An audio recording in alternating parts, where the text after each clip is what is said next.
টাকা শব্দটা যতটা সহজভাবে বলা যাচ্ছে, আসলে ইনকাম করা কিন্তু অতটাও সহজ নয়। আপনি যদি একটাবার টাকার পেছনে ছুটতে পারেন, তাহলে বুঝবেন যে টাকা কি জিনিস আর টাকা কিভাবে আসে, কিভাবে যায়।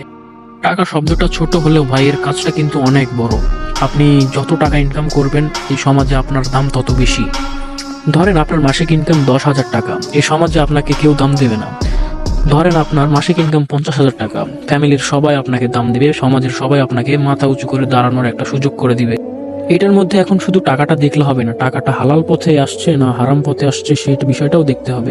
হ্যাঁ ভাই, আপনি হালাল পথে 10,000 টাকা ইনকাম করেন, আপনার মাস দিব্যি চলে যাবে, কোনো সমস্যাই হবে না। আর হারাম পথে 50,000 কেন, 1,00,000 টাকা ইনকাম করলেও আপনি মাস চালাইতে পারবেন না, কোনো না কোনো কাজে দেখবেন শর্ট পড়েই যাবে। এটা যেমন সত্য টাকা দিয়ে সবকিছু হয়, তেমনই সত্য টাকাটা হালাল কিংবা হারাম সেটা দেখা। ভালো স্যালারি ইনকাম করলে ফ্যামিলি, মা বাবা